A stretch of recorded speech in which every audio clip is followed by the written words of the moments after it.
بسم اللہ الرحمن الرحیم۔ علامہ محمد اقبال علامہ اقبال کے بارے میں کچھ کہنا سورج کو چراغ دکھانے کی کوشش کرنا ہے۔ پھر بھی کوشش کرتی ہیں کہ جو کچھ میں نے اقبال کو سمجھا ہے آسان زبان میں اپنی نئی نسل کو سمجھانے کی کوشش کروں،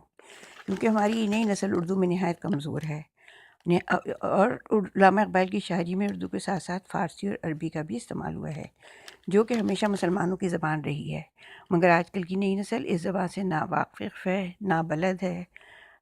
فارسی اور عربی کے بارے میں بالکل بھی نہیں سمجھتی ہے۔ تو کوشش کرتی ہوں کہ جو کچھ میں نے سمجھا ہے اسے آسان زبان میں اپنی نئے نسل کے بچوں کو اور وہ لوگ جن کو اردو کے صرف سمجھ میں آتی ہے، فارسی اور عربی نہیں سمجھ میں آتی، ان کو سمجھانے کی کوشش کروں۔ شاید کہ تیرے دل میں اتر جائے میری بات۔ علامہ اقبال کے بارے میں کسی نے کیا خوب کہا ہے کہ آیا ہمارے شہر میں ایک خوش نوا فقیر، آیا ہمارے شہر میں ایک خوش نوا فقیر، آیا اور اپنی دھن میں غزل خواں گزر گیا۔ سنسان راہیں نور سے معمور ہو گئیں،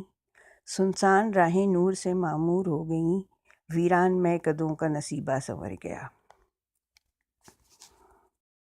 علامہ اقبال کا اپنے بارے میں کہنا ہے کہ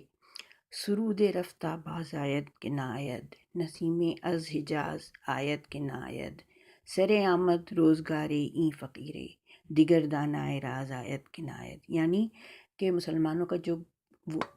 پرانا زمانہ تھا، جب مسلمان سارے زمانے پر راج کیا کرتے تھے، جو مسلمانوں کی عظمت رفتہ تھی، وہ دوبارہ آتی ہے کہ یا نہیں آتی ہے کچھ پتہ نہیں،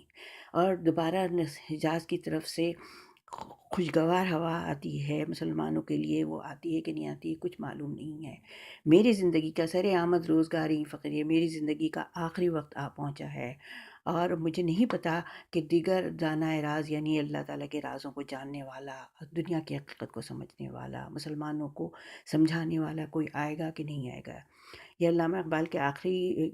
انتقال سے کچھ پہلے کے اشعار کہے جاتے ہیں، اور علامہ اقبال اس کو وفات سے پہلے بار بار دہرایا کرتے تھے۔ ان کو پتہ تھا کہ جو کچھ انہوں نے مسلمانوں کو اپنے اشعار کے ذریعے بتایا ہے، پتہ نہیں کوئی دوسرا اس طریقے سے ان کو مسلمانوں کو بتانے والا آئے گا کہ نہیں آئے گا۔